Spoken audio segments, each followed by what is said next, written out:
ये देखिए ये पत्थर है, जब मानसून आता है तो ये यहाँ ऊपर जो पत्थर आपको दिख रहा होगा यहाँ से जल टपकने लगता है, और जब मानसून आ जाता है तो ये अपने आप सूख जाता है फ्रेंड। ये नेचुरल है, पुरातत्व विभाग भी इसकी जांच करता रहा लेकिन अभी तक इसको पता नहीं चला। ये पंडित जी ने हमको बताया। जब हम हड़प्पा सभ्यता भगवान विष्णु के सेवक मानते थे। जैसे ऊपर देखेंगे वो दो मूर्तियां बनी है जी, ऊपर से गंधर्व लोग बनाए जाते थे कि आकाश से देखिए।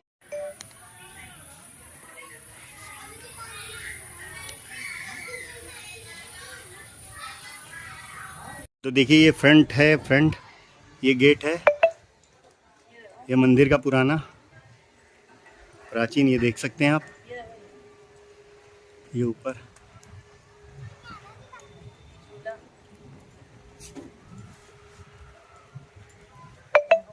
आप देखिए, चारों तरफ से देखिए पुराना मंदिर।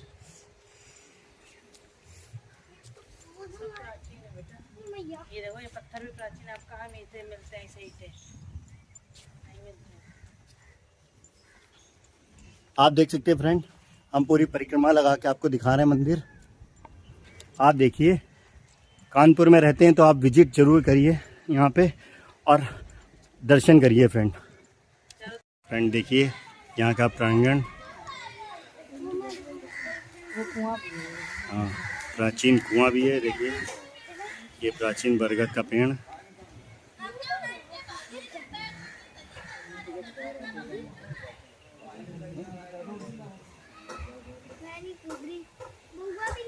देखिए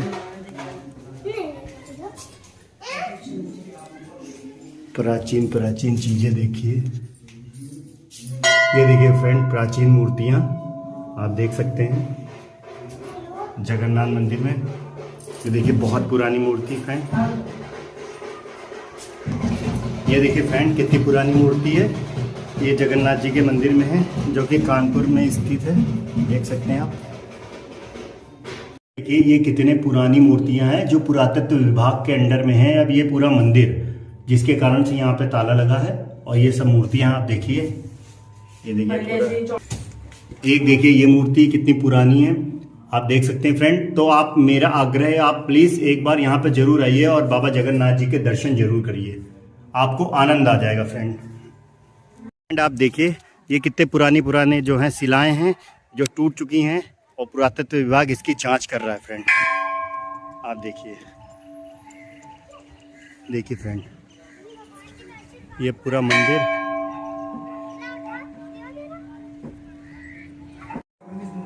क्या नाम, किसी देश की प्राचीनता को ये क्लियर करवाना बड़ा कठिन कार्य है। ठीक, इसका मूल स्वरूप जिसे आप देखेंगे कि ये 12 खंभे, जब हम राजा शिवी का इतिहास पढ़ते हैं तो पता चलता है ये 12 द्वारी राजा शिवी की जमाने में होती थी। ये सब पहले ओपन होती थी, खंभों की जो जगह होती थी, लेकिन जैसे जैसे राजा थे इसको कवर कर दिया गया, ढक दिया गया। और हम ध्यान दें कि राजा शिवी कौन हुई, राजा शिवी यही पर था, मूर्ति कहीं से ला के तो नहीं, अब आपको बताते हैं, कुछ नहीं पता है। पत्थरों के बने हुए मंदिर आपको पहाड़ी इलाकों में मिलेंगे, समतल इलाके में नहीं मिलेंगे। अब यहाँ कोई पहाड़ नहीं है, समतल इलाका है, कोई नदी भी नहीं है, तो ये पत्थर यहाँ लाए कैसे? अच्छा, एक पत्थर की लंबाई कितनी, ये बड़ी बड़ी लाटें होंगी, ये पत्थर कैसे लाए गए यहाँ? तो दूसरी बात देखेंगे, ये जो सभ्यताएं हैं हड़प्पा और सिंधु घाटी, तो हम सुनते चले आए कि संगम में 3 नदियां मिलती थी, गंगा जमुना सरस्वती।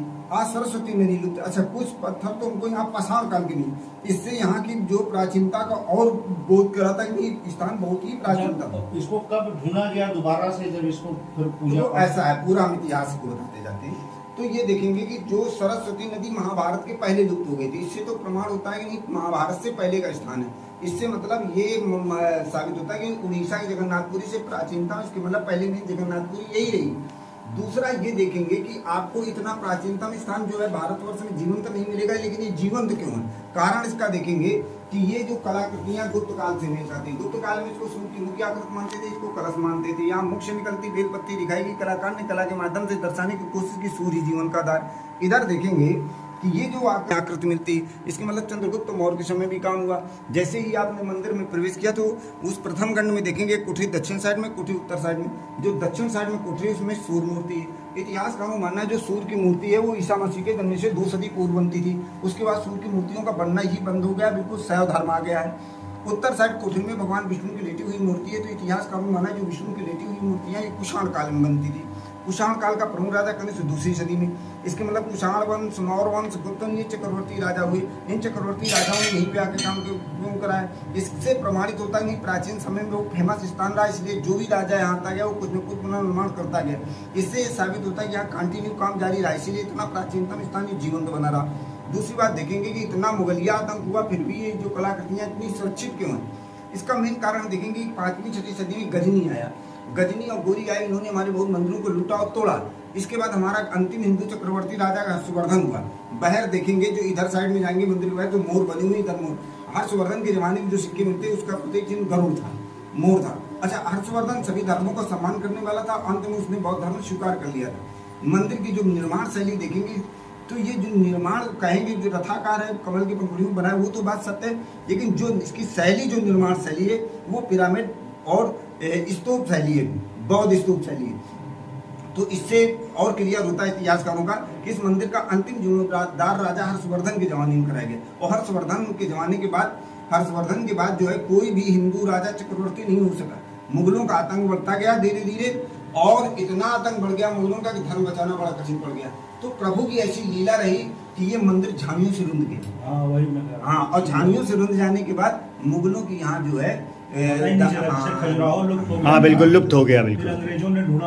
हाँ, तो ये जो है वैसे तो कहते हैं कि यहाँ पहले गांव रामसारी है, रामसारी के जो पहले चरवा लोग आते, दिशा सेट की है कि जैसे ही सूर्य की प्रथम किरण निकलेगी सीधे भगवान की चरण में, तो इन्होंने इसकी दिशा सेट की है। और वो पीछे वाला वो जो लकड़ी आप देखें, हाँ अब आप ये देखेंगे आपको इधर से लगेगा कि एक ही पत्थर पे सब उकेरा गया है ना। इधर से आएंगे, पीछे से देखेंगे, इधर से तो इधर से देखेंगे ये पार्ट अलग है, ये पार्ट अलग है, ये मूर्ति अलग है। इस मूर्ति के पीछे एक लकड़ी लगी है, एक लकड़ी इधर से निकली बनी है। ये पुरातत्व ने निकाल ली, उसको उन्होंने कार्बन जांच कराई, तो कार्बन जांच से अनुमान लगाया कि ये कलाकृतियां 4200 वर्ष निकाल के लेगा या लोग डाल के नहीं लाए। अच्छा हाँ जब से पूरा तत्व के अंदर में गए तब यहाँ से मूर्ति भी चोरी हुई थी, उससे पहले का भी चोरी नहीं हुई। अच्छा, ये गणेश जी की मूर्ति थी, जब उनके अंदर में गया उसके बाद में मूर्ति 4000 वर्ष पुरानी है ये मूर्ति। 4000 वर्ष 4000 वर्ष पुरानी मूर्ति है फ्रेंड।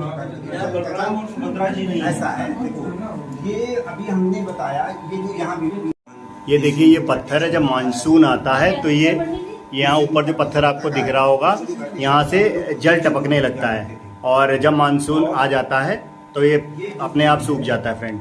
ये नेचुरल है, पुरातत्व विभाग भी इसकी जांच करता रहा लेकिन अभी तक इसको पता नहीं चला। ये पंडित जी ने हमको बताया।